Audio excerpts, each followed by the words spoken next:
Hi everybody, this is Elizabeth from Nutty's News. Welcome to my first Flosstube video and the reboot of my YouTube channel. This is my personal channel that I started about 4 years ago when I first learned about junk journaling. I saw that everybody was doing videos to show flip-throughs of their journals. It's the best way to show all the lovely things that are on the inside. Excuse me. So I started making junk journals and started doing some videos to show some of those things. I think I have one or two with some scrapbooking things and maybe some card making. I don't remember. I might even take all of those down. I'm not sure right now. Anyway, I stopped doing videos here on this channel. I do have a blog that is also Nutty's News. I have shown a lot of my card making over the years on my blog. That was started, actually, it was supposed to be journaling all of my crafty activities. Most of those are in the textile world. I do paper crafting also. I do, DIY things, simple made furniture, refinishing furniture, crafty things just for our home. And I also do garment construction. I sew clothing for myself and for my family. Anyway, the blog pretty much started to center around card making because I got involved online with several card making challenges.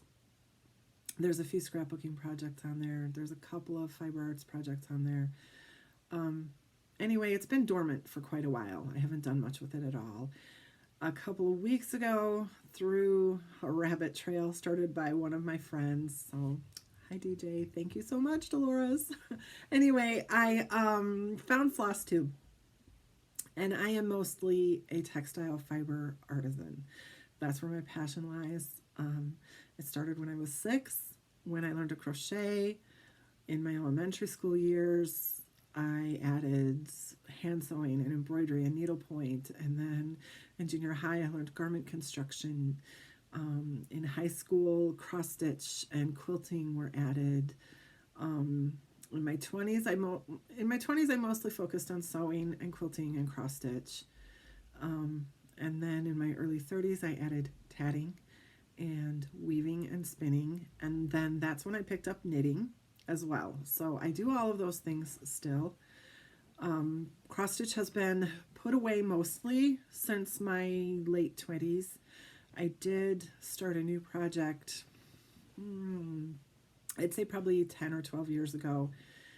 I was going to do, I think it was a Bible verse for for my boys. They were sharing a room at the time, actually. It's an unfinished project right now, and honestly, I don't even know where it is. We moved about 6 months ago. No, actually longer than that. It was June of last year in the summer.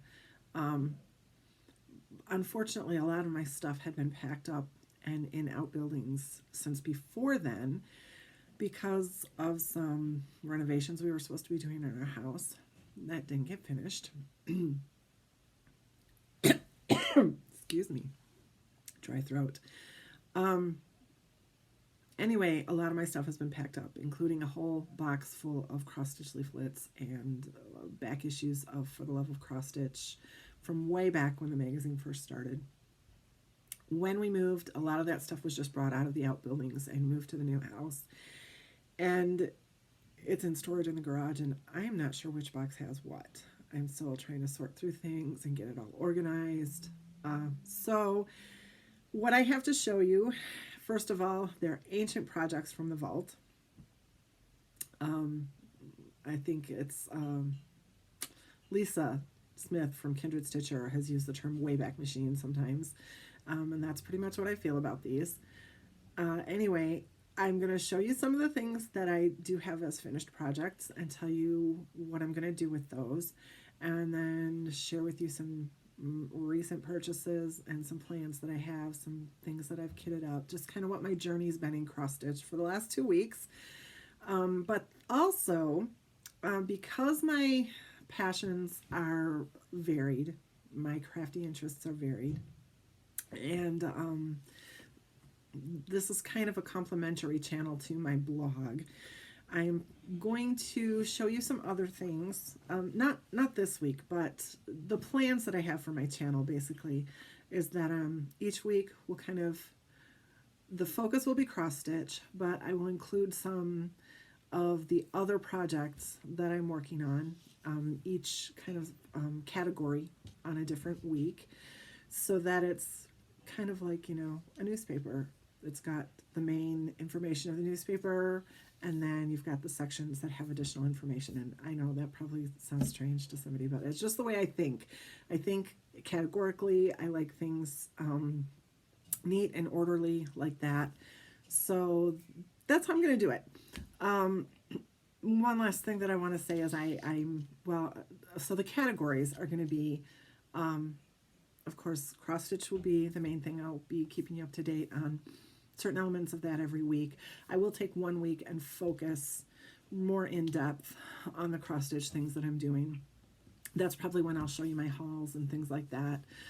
Each week I'll give an update on what I've worked on and what I've finished, and then the fully finishing plans that I have for those items. I'll take another week to talk about what is on my sewing and quilting agenda. Knitting, crochet, spinning, weaving, all those fiber arts, we'll get another week. I'll do a week on paper crafting. And then I really, really, really love lace. I have since I was a little girl. There's a possibility that seeing lace trims like on pillowcases and doilies and things like that in houses when I was a girl might have been the motivation for wanting to learn to crochet. I honestly don't remember, because seriously, I was 6 years old. It was my birthday present when I was 6. My mother bought me a skein of Red Heart yarn, sparkly 70s version, and a crochet hook, and I got lessons from a neighbor lady. So I just know I've loved lace since I was little, and all kinds of lace, and it's what I like to produce with my crochet hook mostly. Threads are, I collect threads at the thrift stores, but I also enjoy producing tatted lace. That's kind of a newer thing. As I said, I didn't learn that till I was in my 30s. And for a daughter who wanted to learn to tat, thank you very much, daughter, because she doesn't do it anymore.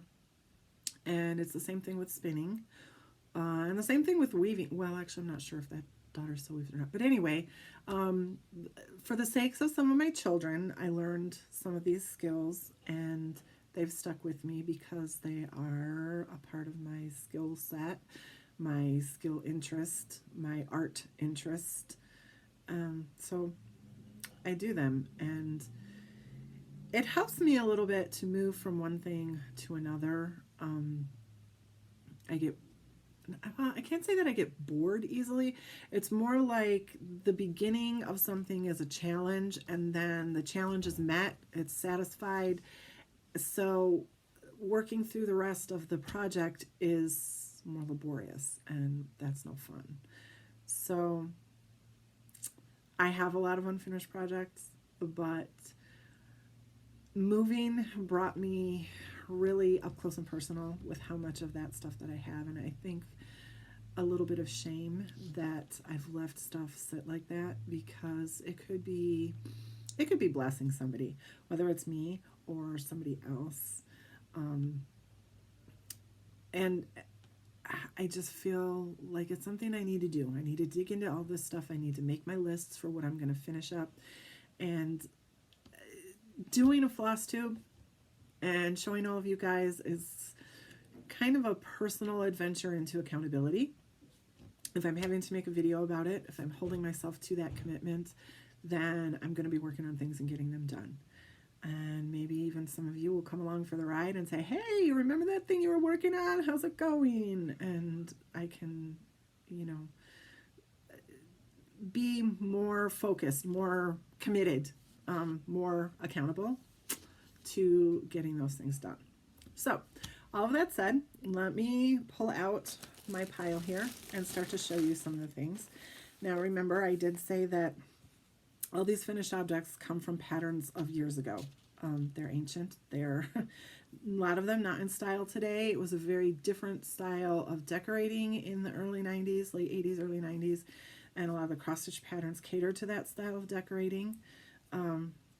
It's not really my style. I did do some of the things just because I thought they were cute, and I kind of tried to incorporate some of that in my home decor, but first of all, decorating my home wasn't a really high priority for me. I had my first baby when I was 20, and I had 6 kids by the time I was 30, and so I spent a lot of time momming. That was really important. That was my primary thing. And it just took a lot of years actually for my style to evolve. So I would say I'm really a romantic country cottage, I guess you could say. But the country decor just doesn't fit. So I'm going to do some other things with those designs. Let's dig in. This one, and most of these probably came out of issues of For the Love of Cross Stitch. So I'm pretty sure these did. I have no idea what the original design was meant for. I'm pretty sure I was going to make them into magnets. I think this is 11 count. I don't even know for sure. As you can see, it's gotten kind of ratty, just from being tossed around in this and that and the other thing. I'm not going to make magnets out of these now. What I will probably do with these is turn them into elements for junk journals. That's what my fallback is, as I find things that I've created and that I don't know what to do with anymore. There's pretty much always a way to incorporate it into a junk journal. So there's that one. This I know is a Cooler Design Studios. I actually just checked one of their compilation books out of the library and found this pattern in it. I happen to own the leaflet. I think they were fingertip towels maybe. And there were other elements to the design, I think some stripes and some diamonds that I didn't like them. So I left them off. I don't remember what my plans were for this, but now the new plans are to turn this into a panel on a project bag, because that's also another way to use up a lot of things that you wouldn't otherwise know what to do with. This, I'm sure, came out of For the Love of Cross Stitch magazine. I think it was like a set of, I don't know what, I want to say maybe a pot holder and a fingertip towel or something. I don't remember. Anyway, this one is finished, and I'm going to put this, I'm not sure. Maybe I'll turn it into a Christmas ornament and gift it to somebody. Maybe I will turn it into a project bag. This one's kind of still waiting for inspiration for what to do with it. I do have enough fabric left, and I think this is probably an 18 count ivory Aida. I did all my stitching on Aida back in the day, so I do have a lot of that. And I don't know what I'll do with the rest of this, but something, because I hate to waste anything. I'm a thrifter, I'm a repurposer and upcycler and all that kind of stuff. So here's one of those, country geese. I think this was another fingertip towel pattern. I'll turn it into probably a project bag. That's a good place for it.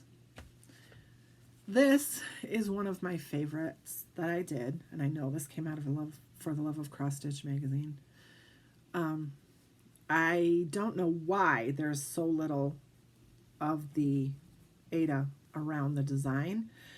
Probably, I'm guessing, because my plans were to turn it into a quilted wall hanging, and I might still do that. I might just add some spacing fabric and turn it into a little framed piece. I don't know, but this is definitely going to get finished and go have a chance to be displayed in my home somewhere. These from a magazine issue, they are done. They're supposed to be refrigerator magnets. stiffened with fabric stiffener, and then magnets put on the back to be used on the refrigerator. And I will probably continue that idea. Go ahead and use these. They are, you know, the country decor, but they do have kind of the feel of Delftware or crockery with these designs. And we need refrigerator magnets, so may as well. They can work there for a while, and then if I get tired of them, I'll just pass them on. This was a compilation of designs.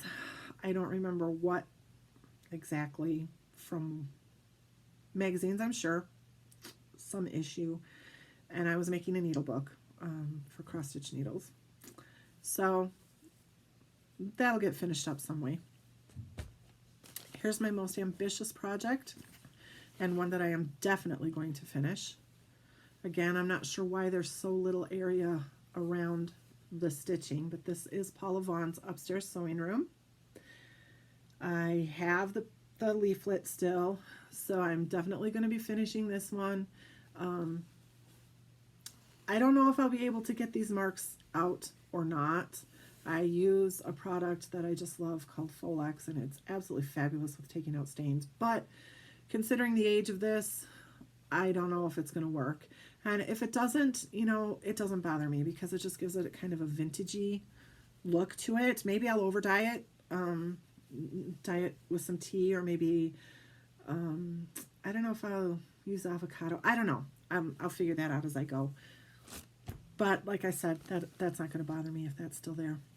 So now, this is the one unfinished piece that I have that, if anybody knows, I think it probably came out of an issue of For the Love of Cross Stitch. If anybody knows what this design is and what issue of the magazine it came from, please drop me a note in the comments. I love this. This is definitely my style. I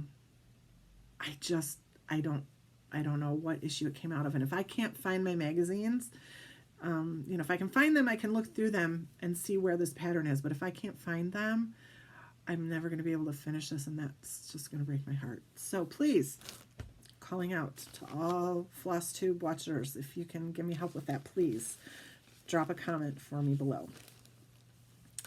Okay, as I said, I found Flosstube a couple weeks ago, thanks to one of my friends. I trying very hard since we moved to work through all of these boxes of things that we've had packed away, to purge things out, to make lists of all my unfinished projects so that I'm getting them done, which means I'm not really wanting to start a lot of new things. But I remember that I also said I have a hard time sticking with one thing for too long. I've learned to accept that about myself. It means that I do need a plan.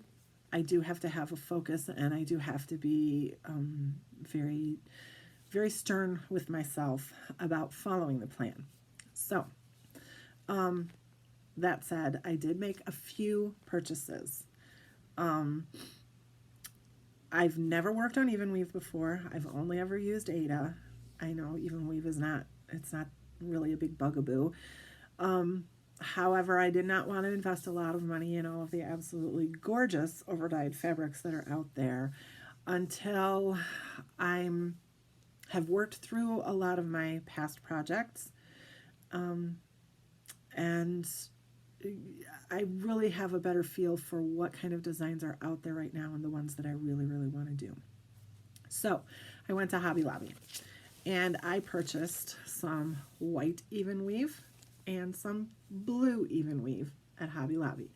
And, you know, I don't know. It's probably cheaper fabric, cheaper item compared to some of the others out there. It is made by Zweigart.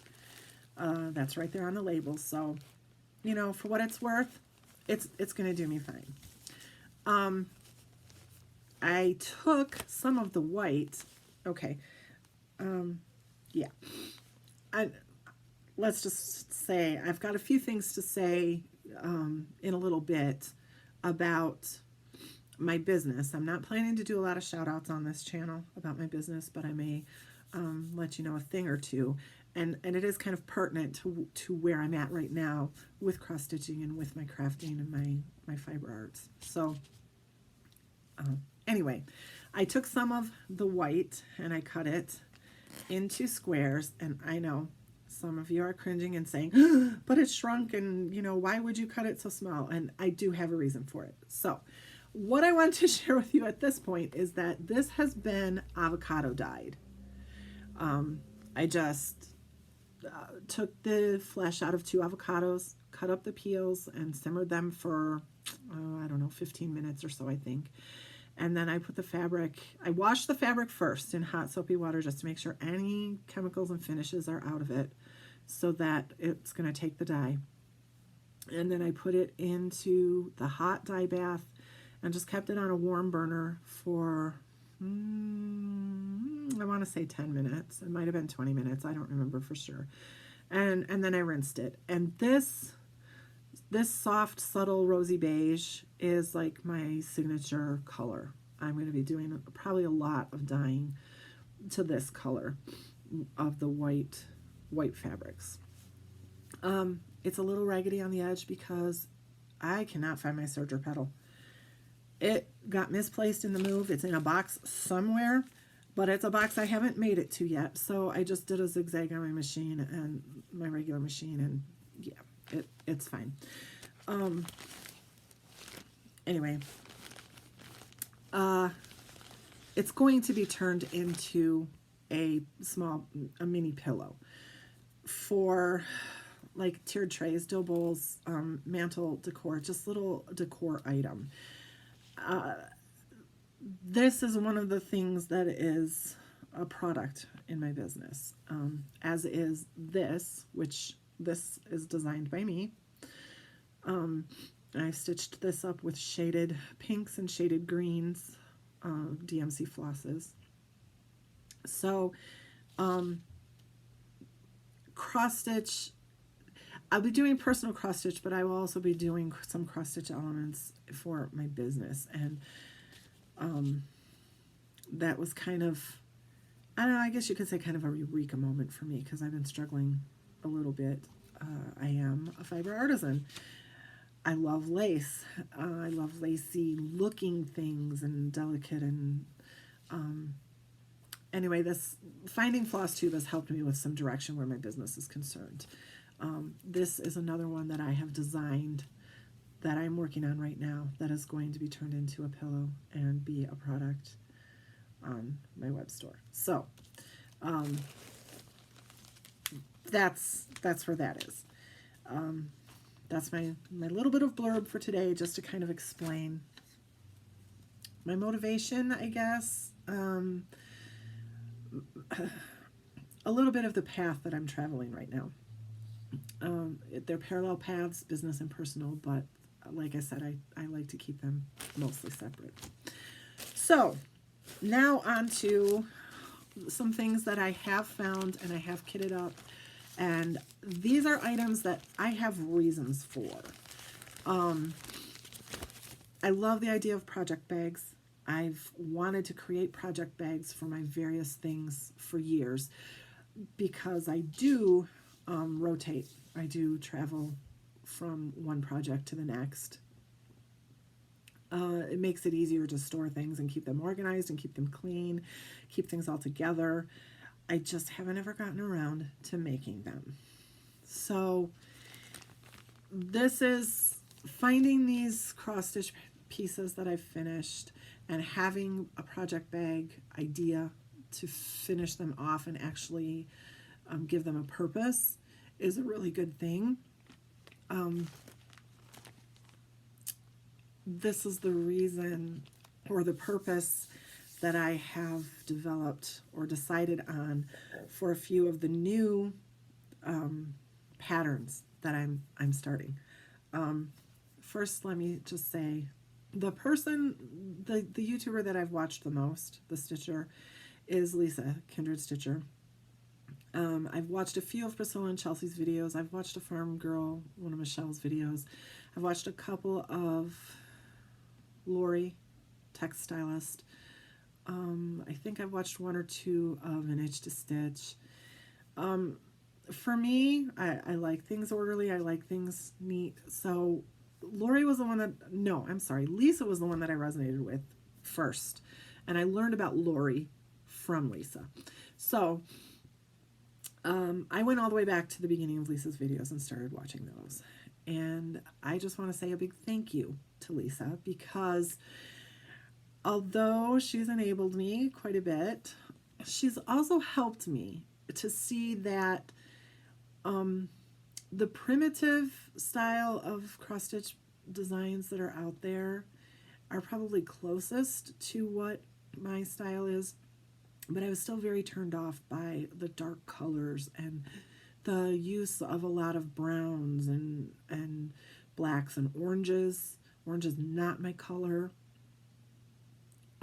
So I was like turned off, yeah, as I started scrolling through 123 Stitch, which I found out about through Lisa. So thank you for that too. Anyway, I don't remember which, I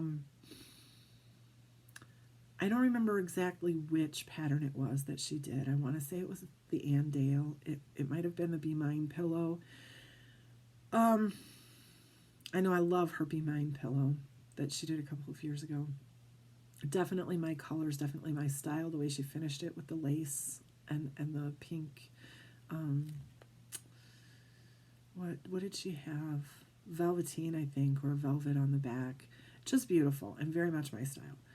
So watching Lisa helped me see that I can look at the bones of a pattern, like the styling of it and the elements that I like, and I can always switch out the fabric and switch out the colors to make it fit more with what I like.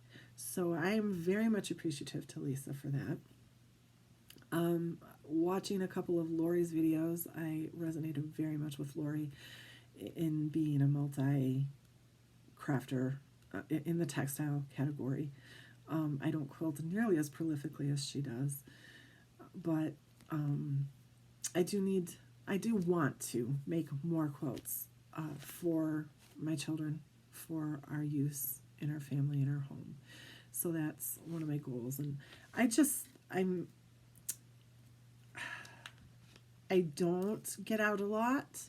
I'm a homebody, so it's been really nice for me to see these videos and kind of feel that connection with those of you that I have watched. So that's just my thank you to everybody.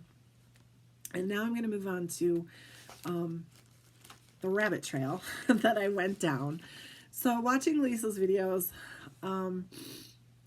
she did a haul share and showed, I think it's a Lizzie Kate inspiration box. And it's just the small, Come Let Us Adore Him. And I loved it. I just went right over to 123 Stitch to search for it, to put it on my wish list, and it wasn't there. So I did a DuckDuckGo search, and it didn't come up very quickly. Through various clicks and researching, I discovered why it didn't show up, the fact that it's not currently available. So I scrolled down page results of the search, and I finally found a shop in Canada that had one kit left.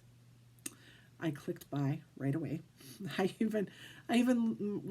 teenage daughter was, looking over my shoulder as I was scrolling through on my phone, and it said, add to cart or whatever. I was like, really?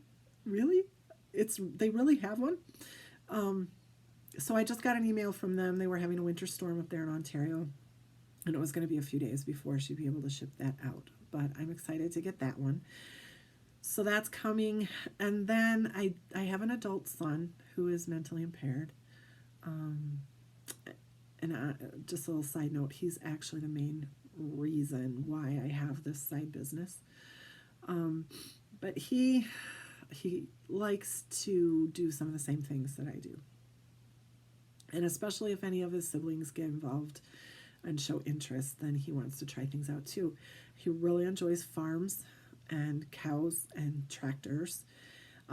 Barns are more important than the farmhouse.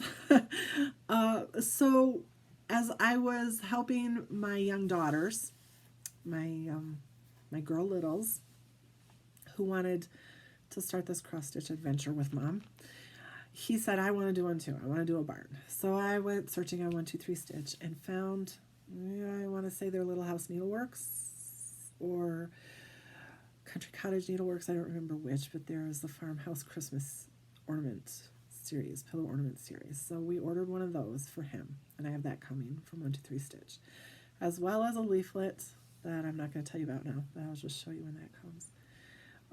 So I am making a few purchases, but I do have serious, definite end goals for those purchases. The other thing that Lisa led me into, the rabbit trail that I wandered down that started with her, was an introduction to Sub Rosa, who has an Etsy shop, and I just love most of her designs. I just really love them. I'm not buying any of those right now because I am limiting myself because I want to finish the whips. I did, however, click over to Sub Rosa's blogspot and discovered several free charts there from her blog. I traveled over to La Comtesse et Le Pointe-Croix, I think is the name of the blog. Found several more free charts. So I downloaded some of those because my main goal, for starters, is to get some project bags made so that I have a place to store all of this stuff while it's in process. And because I can't find my magazines, I can't really stitch on any of the things that I had in process. So I've kitted up a few patterns. This one I really want to do. This one came from Sub Rosa's blogspot. Raspberries are my favorites. This is Raspberry Hill. I know you can't read it because it's backwards for you, but Raspberry Hill. I want to do this one. I haven't found the threads that I really want to do yet, but that will probably go on some avocado dyed fabric. This came from the other blog. I'm not going to try to say it again. Love the rosebuds, and spring is my favorite season. So I've kitted that up with, yes, my DMC flosses, they're so old, my cross-stitching years were putting them on the cards. So these are the colors I've chosen for that one. Oh, I can't get them all together. Anyway, those are the colors I've chosen for that wreath. And that's going to be a project bag.